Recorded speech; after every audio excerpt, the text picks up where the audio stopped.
Welcome to my YouTube channel medical and nurses hub. मेरा नाम है कीर्ति। सो गाइज, आज के इस वीडियो में हम डिस्कस करेंगे national health program of India. तो national health program of India के अंतर्गत हम वो प्रोग्राम पढ़ेंगे जो अभी रिसेंट में लॉन्च किए गए हैं 5 से 10 साल के बीच में। क्योंकि प्रीवियसली जो भी प्रोग्राम रहे हैं वो हमें याद है, हम उनके लिए रिवाइज करेंगे पार्ट 3 में। यहाँ पर मैंने 3 पार्ट में डिवाइड किया है इन प्रोग्राम्स को, क्योंकि पार्ट फर्स्ट में हम वो प्रोग्राम पढ़ेंगे जो एट प्रेजेंट अभी रिसेंट में लॉन्च किए गए थे। सेकंड में हम पूरे वो प्रोग्राम्स पढ़ेंगे जो कम्युनिकेबल डिसीज़ को लेके लॉन्च किए गए थे। और थर्ड में रहेंगे जो भी रिवाइज्ड प्रोग्राम्स रहे हैं, जो भी रिमेनिंग बचेंगे वो प्रोग्राम्स पढ़ेंगे। सो आई होप आपको वीडियो अच्छा लगे तो एंड तक ज़रूर बने रहें। साथ ही साथ चैनल पर नए हैं तो चैनल को सब्सक्राइब जरूर करना, बेल आइकन को प्रेस करना, ताकि जब भी वीडियो पब्लिश करूँ आपको नोटिफिकेशन मिले और आप लोग वीडियोज़ को देख सकें। सो गाइज, यहाँ पर हम नेशनल हेल्थ प्रोग्राम में है, जो इंडिया के प्रेजेंट में नेशनल हेल्थ प्रोग्राम है। तो सबसे पहला प्रोग्राम पढ़ेंगे आरबीएस के प्रोग्राम। कई बार एग्जाम में आ चुका है और मैं आपको बता दूं कि जो भी प्रोग्राम्स हैं सीएचओ के एग्ज़ाम के साथ साथ जिनका एचपीएसएसबी के लिए पेपर होने वाला है, दिसंबर में सीआरपीएफ का पेपर होने वाला है, सभी में प्रोग्राम्स है जो इम्पोर्टेंट रहने वाले हैं। क्योंकि एक या दो क्वेश्चन हैं जो सभी में आते हैं एग्जाम्स में प्रोग्राम को लेके। तो आपके लिए सभी प्रोग्राम्स याद होने चाहिए। एटलीस्ट इंडिया में ही 100+ प्रोग्राम्स होंगे, बट हम यहाँ पर मेन प्रोग्राम्स पढ़ेंगे रिसेंट में लॉन्च किए गए थे। फर्स्ट प्रोग्राम देखते हैं हम, राष्ट्रीय बाल स्वास्थ्य कार्यक्रम आरबीएस के। राष्ट्रीय बाल स्वास्थ्य कार्यक्रम कब लॉन्च हुआ था? फरवरी 2013 में। आरबीएस के वाज लॉन्च्ड इन फरवरी 2013।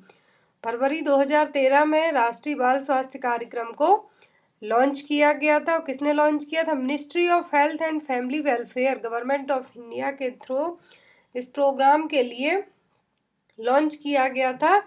और जो गवर्नमेंट ऑफ इंडिया ने तो इसको लॉन्च किया था, हेल्थ एंड फैमिली वेलफेयर ने, बट एनएचएम के तहत इस प्रोग्राम को लॉन्च किया गया था। और उसके कुछ इनिशिएटिव रखे गए थे जिसमें चाइल्ड हेल्थ स्क्रीनिंग और early intervention service, systematic approach और अर्ली आइडेंटिफिकेशन ऑफ डिसीज, जो भी सपोर्ट एंड ट्रीटमेंट। तो यहाँ पर जो आरबीएस के प्रोग्राम है, आपको यहाँ पर मेन क्या याद रखना है, ये किसके अंडर में आता है? आता है एनएचएम के अंडर में। फरवरी 2013 में लॉन्च किया गया था।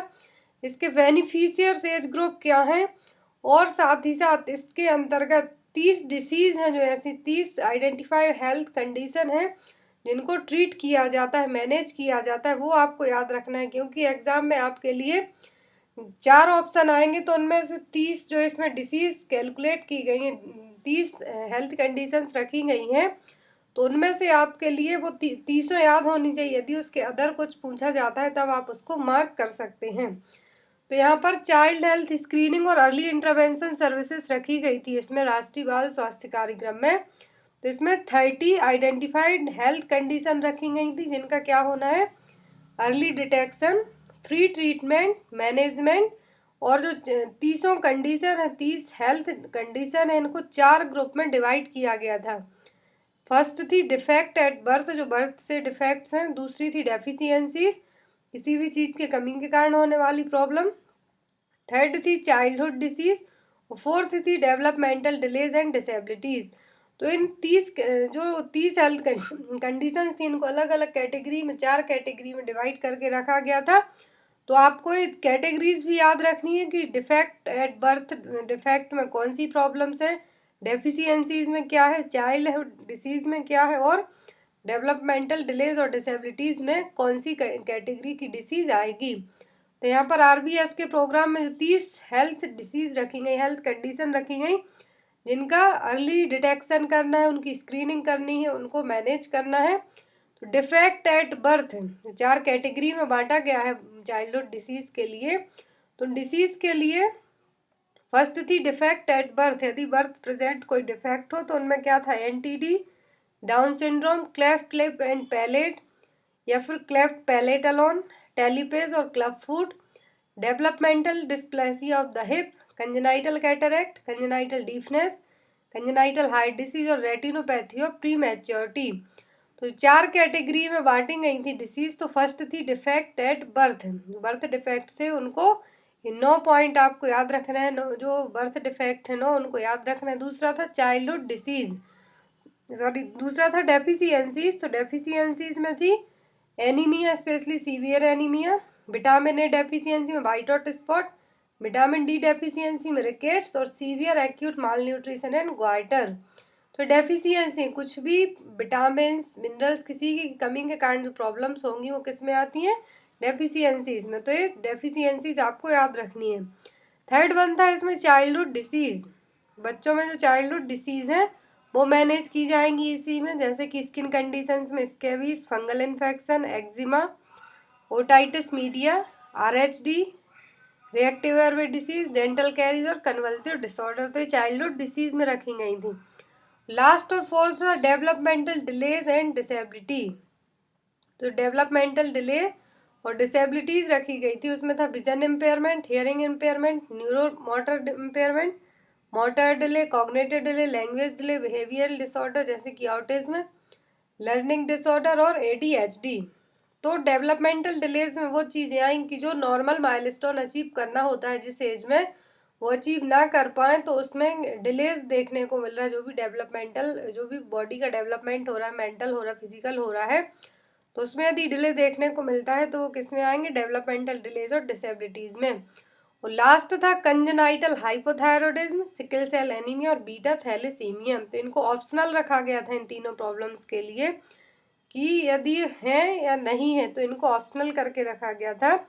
तो आरबीएस के प्रोग्राम बहुत ही इंपॉर्टेंट प्रोग्राम है जो आपको याद रखना है कि इसके थ्रू जो चाइल्ड, जो बच्चे हैं, उनके लिए क्या किया गया है, डिसीज़ को डिवाइड किया गया है अलग अलग कैटेगरीज में और उनको अर्ली स्क्रीनिंग करके मैनेज किया गया, ट्रीट किया गया। तो आपको ये सभी कैटेगरीज याद रखनी है, इसकी चारों कैटेगरीज राष्ट्रीय बाल स्वास्थ्य कार्यक्रम की, और उन चारों कैटेगरीज में कौन कौन सी प्रॉब्लम्स आएंगी। नेक्स्ट आया था मिशन इंद्रधनुष। तो मिशन इंद्रधनुष कब लॉन्च किया गया था, आपको याद रखना है। तो ये भी कई बार एग्जाम में, इसका जनरली लोगो आता है एग्जाम में। तो मिशन इंद्रधनुष लॉन्च किया गया था 25 दिसंबर 2014 को।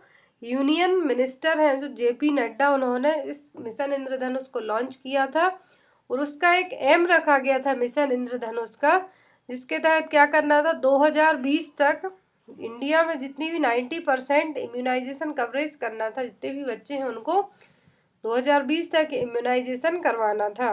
इसके लिए फिर दोबारा से लॉन्च तो नहीं हम कह सकते, इसमें कुछ सुधार किए गए थे इसी प्रोग्राम के तहत। मिशन इंद्रधनुष में 2017 में इसमें कुछ चेंजेस किए गए, तो 2025 तक का टारगेट रखा गया। बट जनरली एग्जाम में जो क्वेश्चन आता है कि मिशन इंद्रधनुष कब लॉन्च हुआ था, या फिर इसका लोगो पूछा जा सकता है। रेनबो जैसे लोगो है, साथ में एक बेबी है, कई बार मैं आपको बता चुकी हूँ, इसलिए मैंने यहाँ पे उसको नहीं रखा है।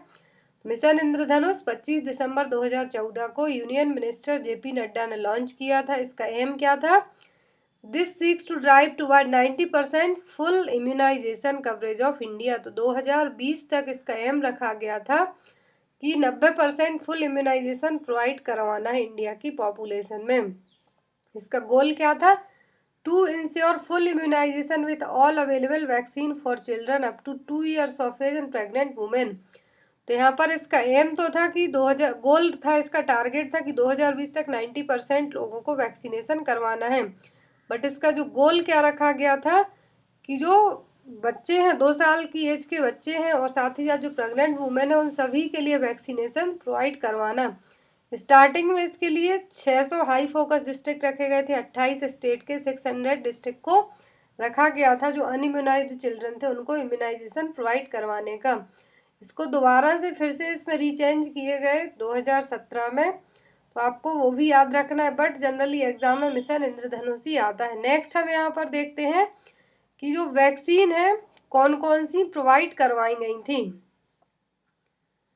तो यहाँ पर वैक्सीनेशन प्रोवाइड कराया गया था जो प्रिवेंटेबल डिसीज रही थी, तो वो थी diphtheria, whooping cough, tetanus, polio, measles, severe form of childhood tuberculosis, hepatitis B and meningitis and pneumonia. तो इन वैक्सीन्स को है जो प्रोवाइड करवाया गया था मिशन इंद्रधनुष के थ्रू। और सेम यही वैक्सीन है जो यूनिवर्सल इम्यूनाइजेशन प्रोग्राम के तहत भी रखी गई थी। 8 वैक्सीन हैं जो, इन 8 वैक्सीन्स को आपके लिए याद रखना है कि जो यूनिवर्सल इम्यूनाइजेशन प्रोग्राम रहा था उसके तहत इन सभी वैक्सीन्स को प्रोवाइड करवाया गया था। नेक्स्ट हम यहाँ पर बहुत ही इंपॉर्टेंट क्वेश्चन देखते हैं क्योंकि ये भी रिसेंट का ही है। When was the RNTCP revised national tuberculosis control programme name is changed. तो RNTCP का नाम है रिसेंट में चेंज हुआ है, 2020 में ही चेंज किया गया है। तो यहाँ पर इसका आंसर क्या होगा? 2020। कब चेंज हुआ है? 1 जनवरी 2020 को नेशनल ट्यूबरक्लोसिस एलिमिनेशन प्रोग्राम नाम रखा गया। RNTCP का नाम चेंज करके क्या रखा गया? National tuberculosis elimination programme NTEP। 1 जनवरी 2020 को इसका नाम चेंज हुआ है। और यूनियन गवर्नमेंट ने एक अचीविंग सस्टेनेबल गोल भी रखा है कि 2025 तक हमें क्या करना है?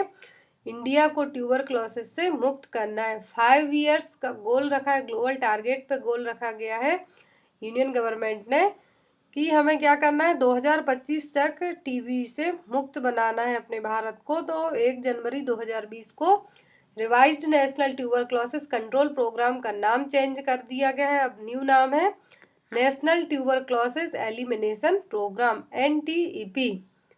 Next is when was the universal immunization programme launched. तो ये भी कई बार एग्जाम में आ चुका है। तो यूनिवर्सल इम्यूनाइजेशन प्रोग्राम को कब लॉन्च किया गया था? ऑप्शन है 1898, 1985, 1990 और 1995। तो यूनिवर्सल इम्यूनाइजेशन प्रोग्राम को लॉन्च किया गया था 1985 में।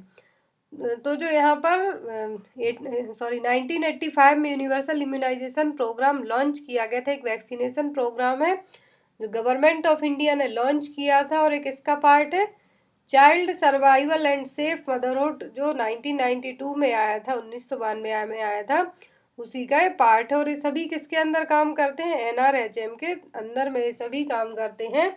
जो NRHM 2005 में लॉन्च किया गया, 2005 में लॉन्च किया गया था NRHM, national rural health mission.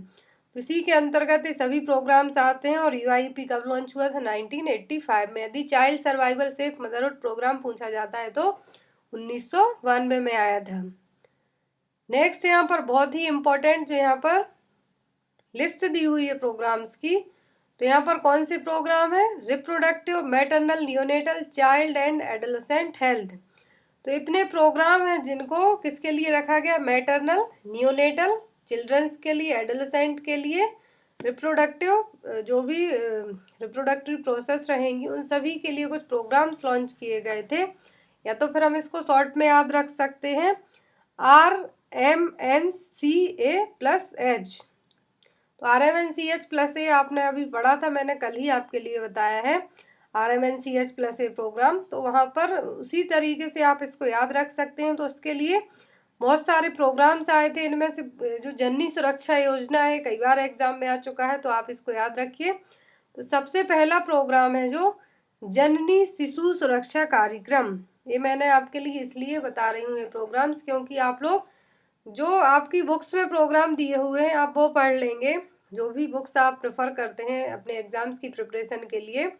But जो रिसेंट में प्रोग्राम्स लॉन्च किए गए थे आप उनको नहीं पढ़ पाएंगे, इसलिए मैंने आपके लिए यहाँ पर जो फर्स्ट में हम प्रोग्राम पढ़ने वाले हैं reproductive, maternal, neonatal, child and adolescent health को लेकर जो प्रोग्राम लॉन्च हुए प्रेजेंट में वो पढ़ेंगे। इसके बाद सेकंड पार्ट रहेगा जो कम्युनिकेबल डिसीज को लेकर प्रोग्राम्स बने। तो थर्ड रहेगा जो भी स्कीम लॉन्च की गई थी गवर्नमेंट ऑफ इंडिया के थ्रू, स्पेशली जो प्राइम मिनिस्टर नरेंद्र मोदी के कार्यकाल में लॉन्च की गई हैं, तो वो सभी यहाँ पर हम 3 पार्ट में पूरे प्रोग्राम्स हैं जो कवर करेंगे। तो सबसे पहला प्रोग्राम हम पढ़ेंगे जननी शिशु सुरक्षा कार्यक्रम JSSK। जननी शिशु सुरक्षा कार्यक्रम है जो कब लॉन्च किया गया था? जून 2011 में। इसका लोगो याद रखिए, आपको एग्जाम में आ सकता है।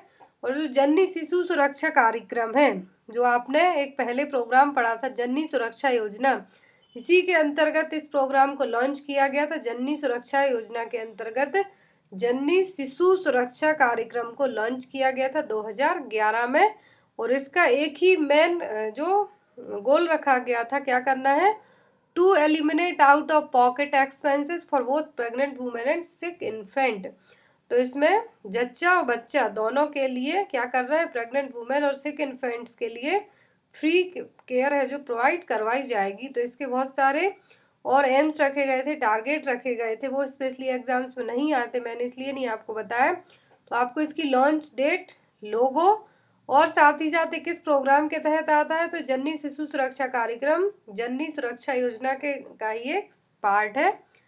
नेक्स्ट है यहाँ पर राष्ट्रीय किशोर स्वास्थ्य कार्यक्रम।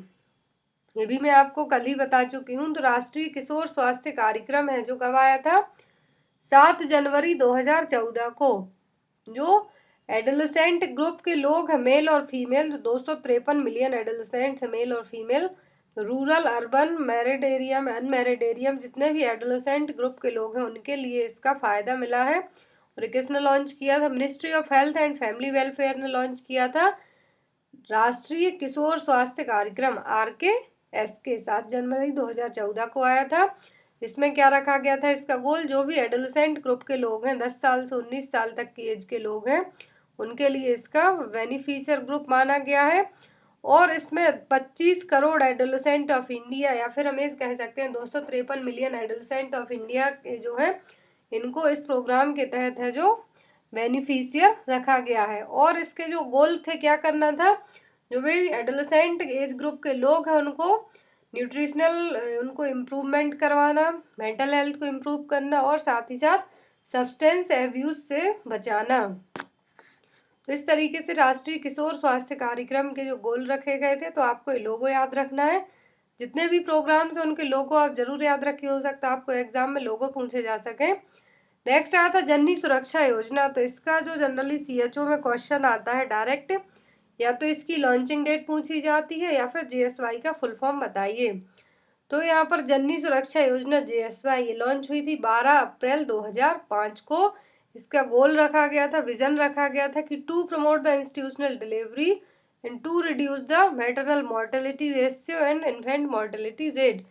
मैटरनल मॉर्टेलिटी रेशियो को कम करना और इन्फेंट मॉर्टेलिटी रेट को कम करना और इंस्टीट्यूशनल डिलीवरीज के लिए बढ़ावा देना। तो यहाँ पर जननी सुरक्षा योजना 12 अप्रैल 2005 को आई थी। इसका लोगो याद रखिए आप लोग, जननी शिशु सुरक्षा योजना और जननी सुरक्षा योजना है, जो दोनों के लोगो एक तरीके से सेम ही है, तो आपको याद रखने में ज़्यादा प्रॉब्लम नहीं होगी।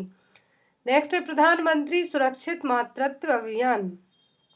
ये एग्जाम में आ चुका है, CHO के पेपर में, आई थिंक बिहार CHO में आया था। प्रधानमंत्री सुरक्षित मातृत्व अभियान PMSMA, तो ये लॉन्च किया गया था 2016 में under the NHM, national health mission के तहत इस प्रोग्राम को लॉन्च किया गया था।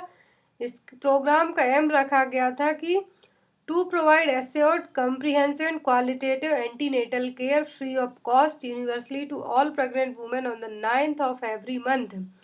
तो 9वें महीने तक जो PMSMA योजना लॉन्च की गई थी 2016 में, तो इसका एम क्या रखा गया था, जो भी प्रेग्नेंट लेडीज़ हैं पूरे 9 महीने तक उनको फ्री ऑफ कॉस्ट में एंटीनेटल चेकअप प्रोवाइड कराना, साथ ही साथ 9वें महीने के लास्ट डे तक क्या करवाना है उनके लिए, उनकी इवन डिलीवरी के लिए भी हर एक चीज़ में क्या करवाना, फ्री ऑफ कॉस्ट करवाया जाना था। और इसमें जो 9th डे था मंथ का, उस संडे जो हॉलीडे पड़ता था, उसमें क्लिनिक को ऑर्गेनाइज करके उनके लिए चेकअप के लिए फ्री फॉलोअप सभी चीज़ें प्रोवाइड करवाई जानी थी। तो आपके लिए इसकी जो डेट है वो याद रखना है। और इसका मेन काम क्या रहा है, जो प्रधानमंत्री सुरक्षित मातृत्व अभियान का 2016 में लॉन्च किया गया है NHM के थ्रू, और इसमें पूरे 9 महीने तक क्या करवाना है, एंटीनेटल चेकअप, फ्री डिलीवरी, ये सभी चीज़ें प्रोवाइड करवाई जानी थी।